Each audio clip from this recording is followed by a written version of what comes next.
This is my 158th video on my work with OO gauge. See part 1 of this series for my reasons for getting into OO gauge when I already had a lot invested in working in N gauge and I didn't really have space available for a large, fully operational OO gauge layout. Also see my series on my N gauge railway modelling for smaller and more complex scenery and smaller scale trains running. This part is another rolling stock review and running session, this time of a very old Triang Princess Royal class locomotive that I picked up on eBay UK.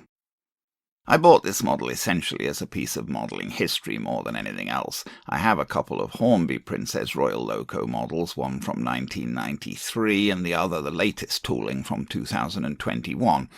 Obviously, this old Triang model wasn't going to come close to those in terms of detail and accuracy. It would also be optimistic to expect it to run as well as those newer models.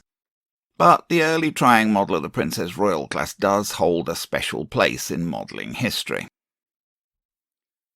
In 1951, Rovex released this train set for the Christmas market at the request of Marks and Spencer's. And that essentially was the very start of Triang model railways. Rovex were a separate company, but the Lines brothers, proprietors of Triang, decided that they should acquire Rovex and get into producing model trains, which they duly did. And the loco in that initial Rovex set was Princess Elizabeth, a Princess Royal class loco in BR black livery. This model had a plastic body and was cheaper to produce than the models Hornby were making at the time. And Hornby at that time pretty much completely dominated the British model train market, and of course at that time Hornby models were made by Meccano Limited in Liverpool and weren't associated with Triang at all. The Rovex model didn't pick up power from the rails via the wheels. It used a rather awkward system with plunger pickups coming down behind the back set of driving wheels, as seen here. This system didn't work very well and didn't last beyond the first Rovex model.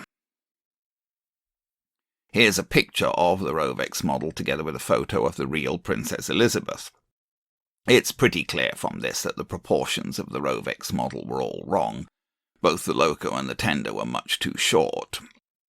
This was probably done deliberately to allow the model to run on the tight curves popular with tabletop model railways at the time. After acquiring Rovex, Triang continued to produce the Princess Royal model basically from the Rovex tooling. They did immediately get rid of the plunger pickup system, going to pick up through the driving wheels of the loco. This is a very early Triang version of the Princess Royal. Note that, as with the Rovex version, the valve gear is not modelled. There are connecting rods, but there's no operating valve gear.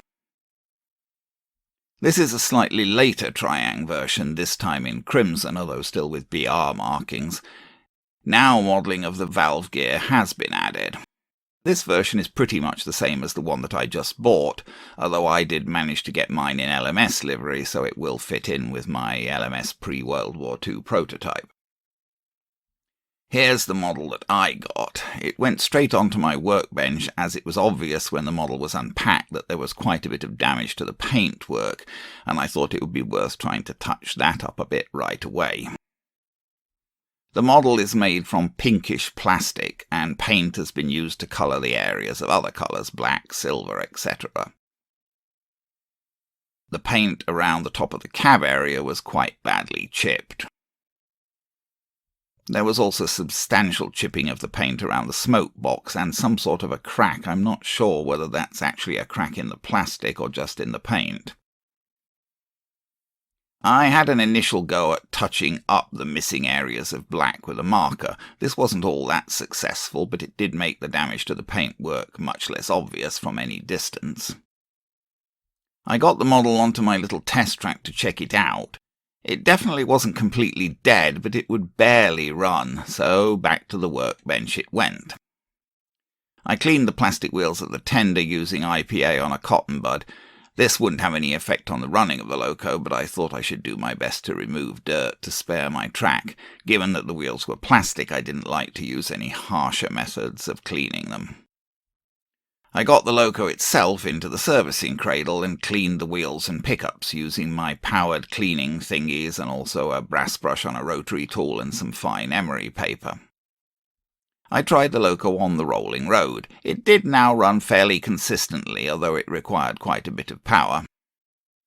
I got the loco back into the cradle and did my best to lubricate the axles and also all of the pivot points in the running and valve gear.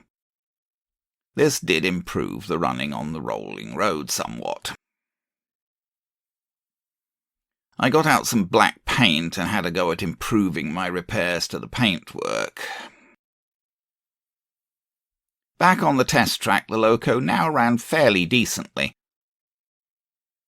My paintwork repairs aren't all that good, but I didn't want to resort to actually stripping the old paint. I got the loco onto my Hornby layout for some running in. Obviously this was an old model, but I assumed that no one had tried to run it for quite a while, and I thought that running in might improve it. I ran the loco in, monitoring it from another room with my baby monitor. It ran for 30 minutes forwards with no problems at all. It never showed any signs of derailing.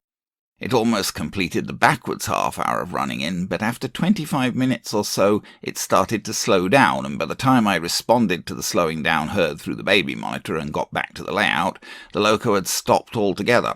Uh-oh. My first thought was that perhaps the motor had burnt out. I got the model back down to the workbench and removed the body. I'm afraid I didn't take any pictures at this point, as I was fearing the worst and anxious to check things out. When I applied power directly to the brushes, the motor turned, so clearly it wasn't burnt out, but it did smoke, so I only applied power for a couple of seconds. Then I proceeded to remove the brushes. The commutator was filthy, and there was fluff and oil, etc. on the brushes. I cleaned everything without actually removing the motor from the chassis. Then I remounted the brushes. I must say I'm impressed with how easy some folks make that seem. I found it extremely tricky to get the brushes up through those little slots. My fingers were too big to get in and insert the brushes, so I had to use tweezers, but holding the brushes flat in the tweezers I couldn't get them at the right angle to go into the little slots. So I ended up trying to hold the brushes in tweezers by the edges of the brushes, and they kept jumping out. And of course on one side you've not only got to get the brush through the slot, but then you've got to keep the brush going through the slot whilst also inserting the little metal tab on the end of the wire into the same slot and lining it up. Then you've got to hold all that in place whilst getting the other brush into its slot, and then fix both brushes in place by getting the ends of the spring clip inside the tops of the brushes. As I say, people make it look easy. Maybe other people find it easy. I can't say that I did, but anyway, after 10 minutes or more of fiddling, I did manage to get the brushes refitted, and at that point, when I applied power to the brushes, the motor ran absolutely fine. The motor also ran absolutely fine when I applied power to the chassis and to the wire from the pickups. And when I applied power to the chassis and directly to one of the pickups, it ran fine. But when I applied power to the wheels, I got barely anything. I could hardly get the motor to move at all. So clearly there was a serious problem with power getting from the wheels to the pickups. Essentially, I think this was the major problem all along, although the dirty motor certainly didn't help. It took me a bit more mucking around to realise exactly what the problem was. I tried cleaning the pickups themselves with gentle wipes with fine emery paper, and I again tried cleaning the inside of the wheels, but this didn't really help. Finally, I realised what the problem was.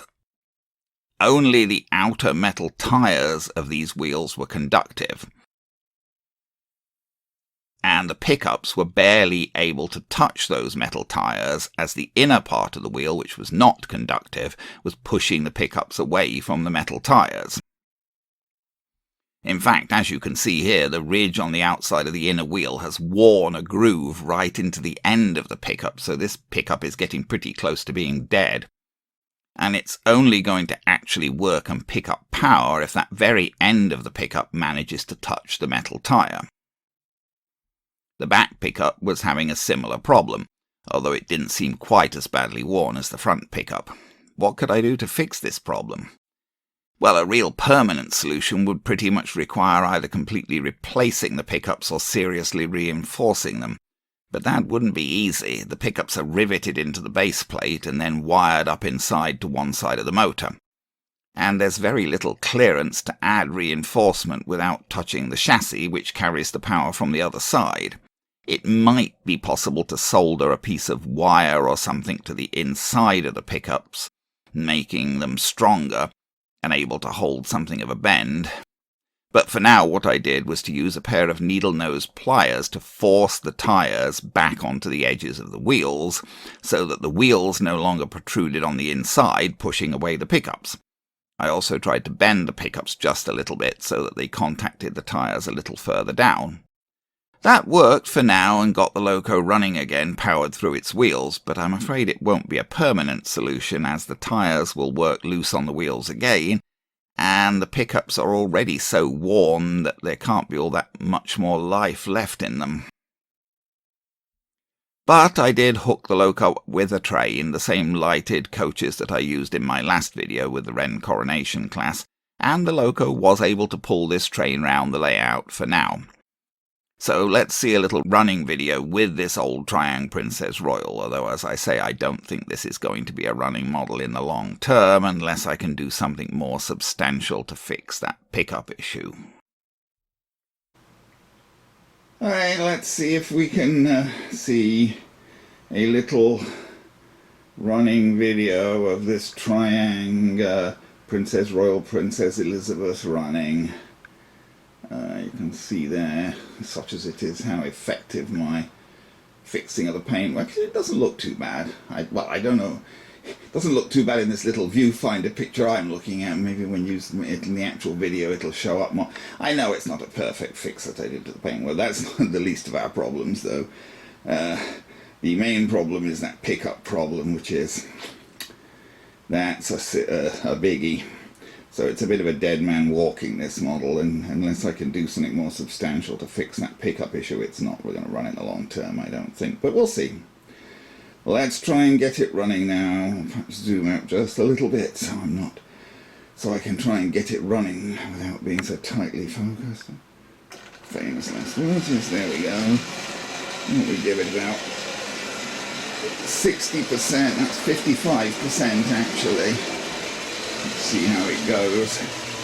See, when it manages to pick up the power, especially now I've cleaned the motor, it doesn't run too badly if it manages to pick up power. The problem is getting it to pick up power. The motor wasn't well when I got it. It was filthy when I stripped the thing down and whatever and cleaned the commutator and the brushes. They were not in good shape at all. There was fluff and oil and heaven only knows what in there. But now that once the motor was clean, the motor, it's an X04 motor, the motor ran fine, the magnet seems pretty good. It's old, but it seems to have reasonable strength in it still, and the brushes are not all that worn either. But those pickups are certainly worn from rubbing on the wheels. It seems to be going faster, if anything, doesn't it? I've actually slowed it down a bit, because it seems to be picking up speed. I wasn't raising the speed, I'd lowered the speed. Now we were running at 55, now we're back, oh no, 65, I'll tell her why, sorry. There are no actual numbers on this, hand control I'm using. So sorry, we were running at 65. I always get confused because 60's in the middle. You'd expect 50 to be in the middle, but actually 60's in the middle because of the way the Morley walkabout power control's made.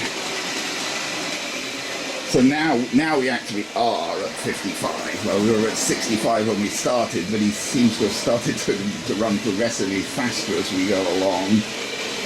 He's not really hesitating much over the points now, because I have at the moment, I think, got both pickups. Well, he's only got two pickups, basically, on the front and back. One side picks up from the wheels and they go directly into the chassis, and the other side picks up through those two pickups on the front and back driving wheels. There are no flanges on the middle driving wheels anyway. But it picks up through pickups on those front and back driving wheels, and I've got them both working briefly, at least I think now. But how long that's going to go on, I don't know. Let me see, next time he comes round I'm going to try, famous last word, I'm going to try and get down for a more sort of natural view of him coming by. Oh dear, sorry, I'm kneeling down and getting up is almost beyond me now. It's my legs are not great. whatever. So I think we'll stop him there for now. Whoops, I missed stopping him. He does not go backwards, so I didn't really want to back him up with the train because he goes forwards a lot better than he goes backwards. Those pickups have even more problem going backwards than they do going forwards. So there we go. Now we've stopped him so that we can see him, such as he is. So he's running for now, but I don't know how long and how serious I'm going to get about trying to find another solution for those pickups. Suggestions are always welcome.